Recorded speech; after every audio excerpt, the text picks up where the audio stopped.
Qual o local de maior risco em piscina? Parece uma pergunta simples, mas ela tem uma complexidade que eu acho que vale a pena a gente perder um pouco de tempo em discursar sobre isso. Sempre que eu faço essa pergunta em palestras, em auditório, começa a responder perto da escada. E aí eu digo, não, no fundo, não é exatamente, perto do ralo. E cada um identifica locais na piscina, quer dizer, um ambiente que aparentemente é super seguro, quer dizer, não causa afogamento nenhum, é um ambiente extremamente perigoso. Depende da competência aquática da pessoa que está nessa piscina.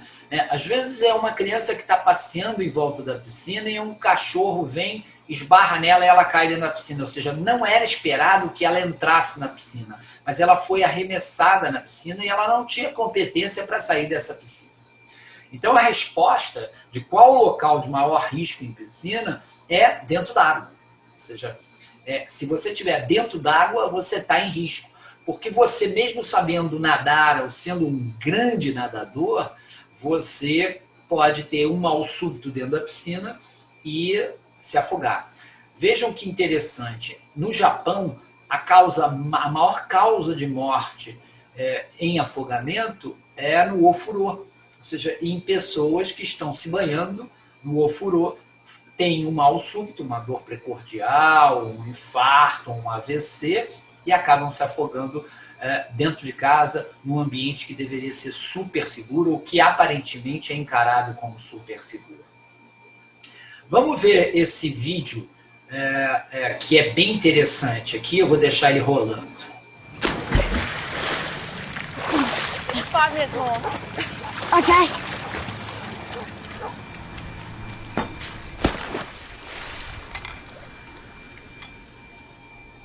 Jack!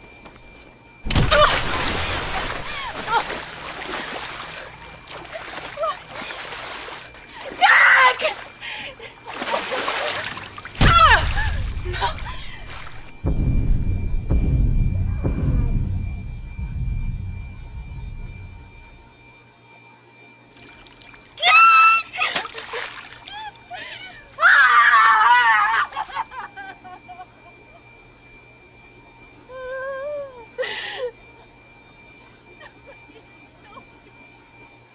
Esse vídeo é bem impactante, né? E é por essa razão que ele está aí.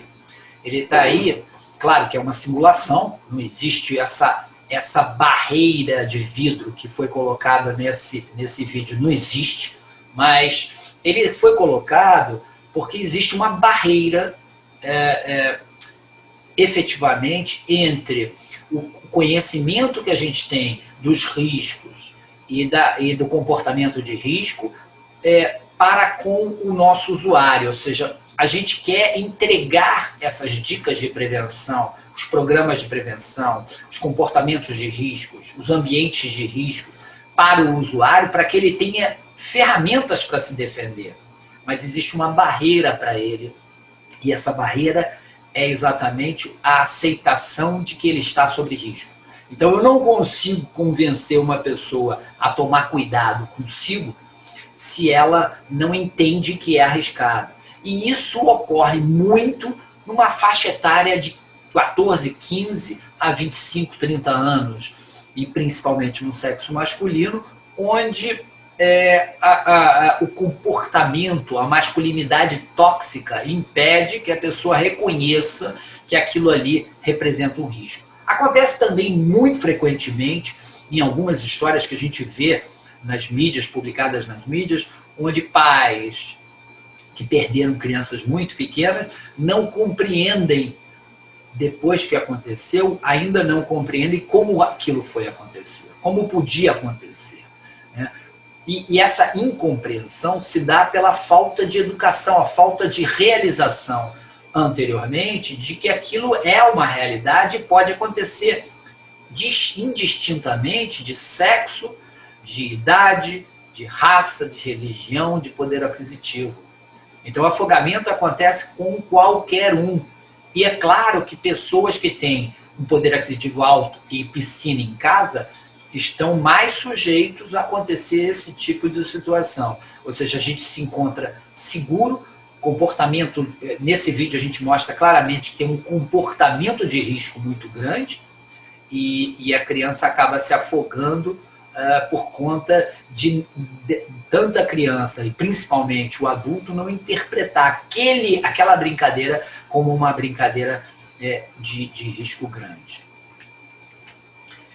Todo o afogamento, todo o processo de afogamento, de prevenção, de educação, deve envolver os mais novos, como mostra esse slide, até os mais velhos. Ou seja, é toda uma educação de toda uma população. Obviamente, a concentração da educação deve ser sobre os jovens, porque nós vamos ter uma resposta mais duradoura desse efeito. Tá? E é muito mais fácil falar com um jovem em faixa etária até 7 ou 8 anos e tentar educá-lo de acordo para reconhecimento do risco e para o reconhecimento também do que não fazer, dos comportamentos de risco. Para evitar uma situação como essa, uma criança, 9 anos de idade, afogada, ela está em estado vegetativo persistente, ou seja, ela se afogou, ela teve uma parada cardiorrespiratória, foi ressuscitada, mas se encontra em estado vegetativo persistente. O que significa isso? Não tem mais conteúdo cognitivo no cerebral, ou seja, ela perdeu o cérebro. Ela tem vida, mas não tem mais cérebro. E isso ocorre, na maioria dos casos, após a ressuscitação. Então, assim, mesmo uma ressuscitação muito bem feita, o prognóstico provável é uma sequela grave. Nós queremos evitar que chegue a esse ponto. E para evitar isso, prevenir é salvar, educar para não se afogar. Vamos entrar agora falando sobre a classificação de afogamento, a sua importância, como entender a severidade de cada grau de afogamento. A gente já viu anteriormente que cada grau de afogamento depende de 2 variáveis principais. A quantidade de água que foi aspirada, que resulta em hipóxia, né, maior ou menor, e o tempo que a pessoa ficou dentro da água em hipóxia. Então, essas 2 variáveis vão determinar o grau de afogamento. E o grau de afogamento, ele pode ser reconhecido por variáveis clínicas muito fáceis, né? Que nós vamos ver agora nesses próximos slides que a gente vai mostrar. E nós vamos começar pelo mais grave ao menos grave. Então, o mais grave é o grau 6, é a parada cardiorrespiratória. É aquele grau onde o socorro chegou atrasado ou não chegou e a gente tem uma vítima em parada cardiorrespiratória. A gente viu que a mortalidade é muito alta, né? Chega a 93% dos casos. Então, o usual nesses casos não é você ter sucesso na ressuscitação, né? O usual nesses casos é você ter insucesso, fracasso. Ou seja, e mesmo quando tem sucesso, a possibilidade de sequelas graves é muito alta. Então, estados neurológicos persistentes, coma vigil, coma prolongado e outras mais. Resumindo, o grau 6 é aquele quadro onde eu estou diante de uma parada cardiorrespiratória e vou dar as 5 primeiras ventilações e vou fazer uma relação de 5 para 30 com um socorrista ou 2, vou fazer a relação de 2 para 30 com um socorrista ou com 2 socorristas, vou fazer de 2 para 15, né? E mantenho só as 5 ventilações iniciais. Claro que a temperatura corporal tem um papel nessa situação toda, nós não vamos nos estender nisso, mas o ideal é não desistir da ressuscitação para o avançado quando a temperatura está menor do que 34.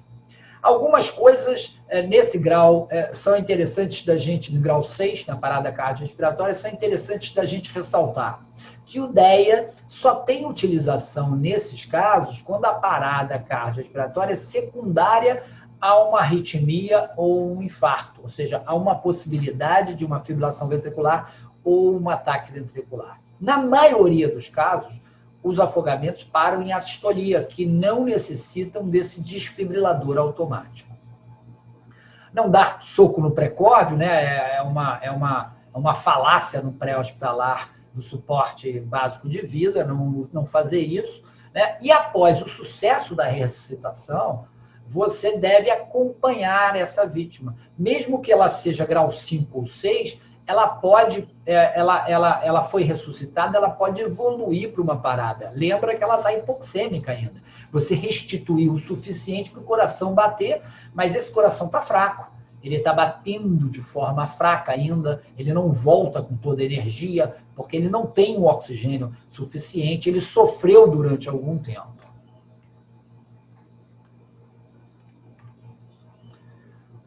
A gente fez uma revisão no passado, mas vamos lembrar novamente, quando iniciar as manobras de RCP, né, em todos os casos com tempo de submersão inferior a 1 hora, e todos aqueles paradas cardiorrespiratórias que não apresentem um dos sinais abaixo, rigidez cadavérica, decomposição corporal ou livores. Então, eu inicio a ressuscitação. E quando parar a ressuscitação, ou seja, quando eu decido parar no suporte básico de vida?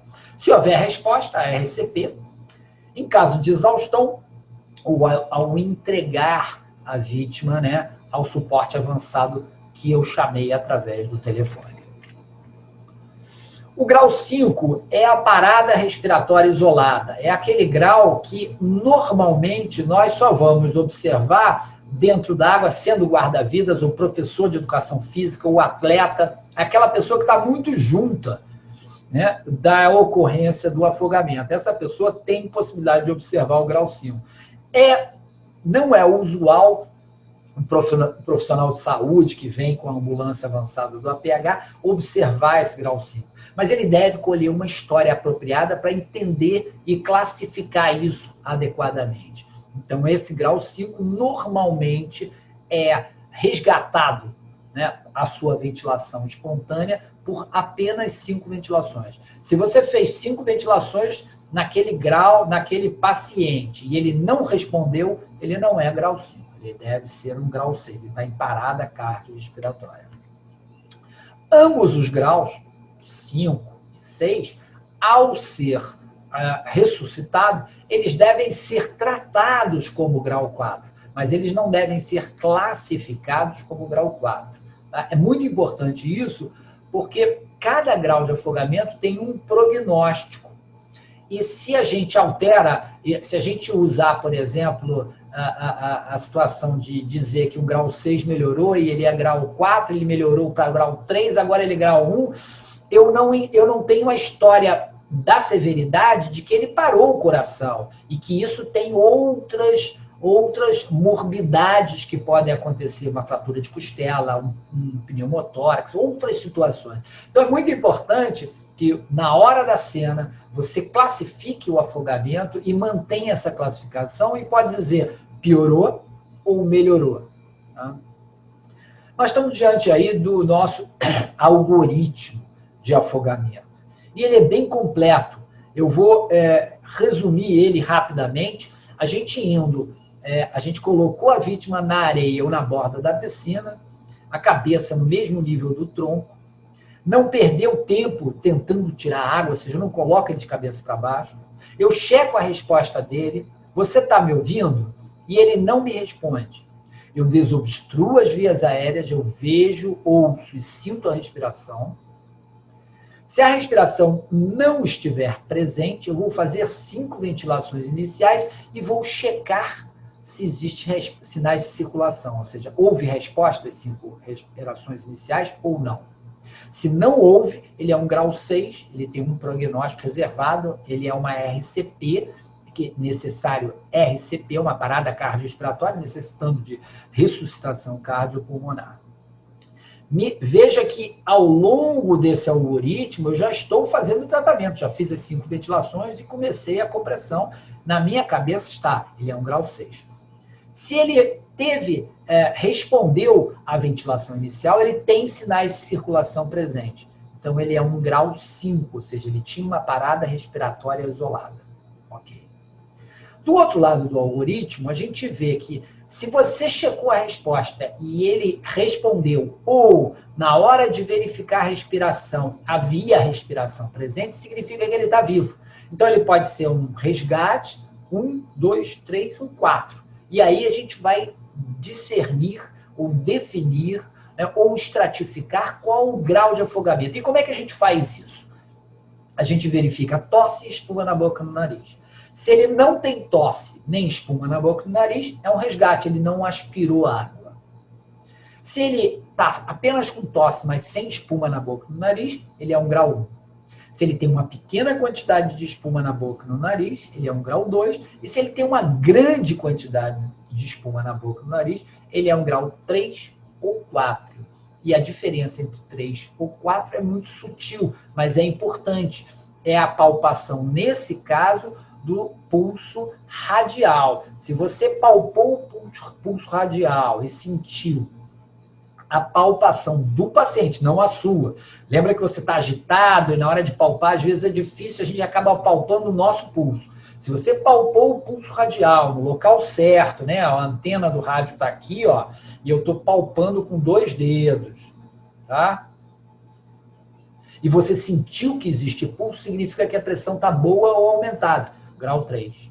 Se eu não sinto a pressão, se eu não sinto o pulso, significa que a pressão está baixa, grau 4. Qual a importância disso? Que eu sei que o grau 3 não vai parar de respirar, mas o grau 4 pode evoluir com parada respiratória.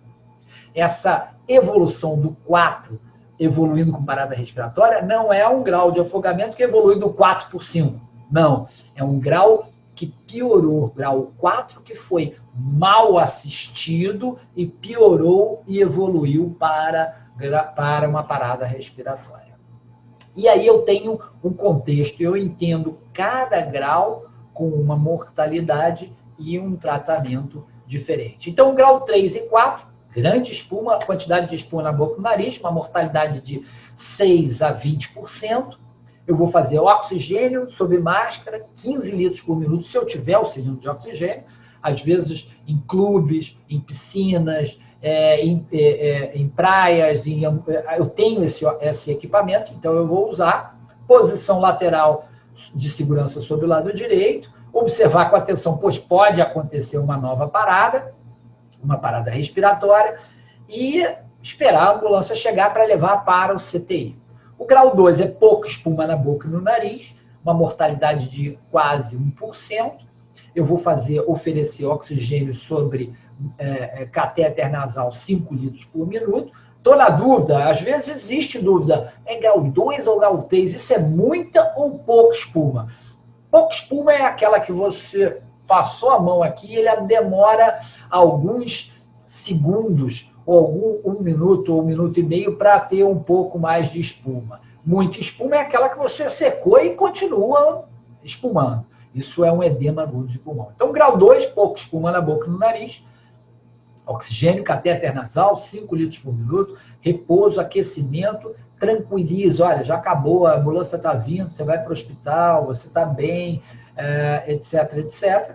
Posição lateral de segurança, se a pessoa estiver vomitando ou meio confusa, e ela vai observar, provavelmente, na emergência por 6 a 24 ou 48 horas. Ou seja, eu vou fazer alguns exames, poucos exames na emergência do hospital, ver como é que está a oximetria, o raio-x de tórax, e provavelmente ela vai ter alta em muito pouco tempo.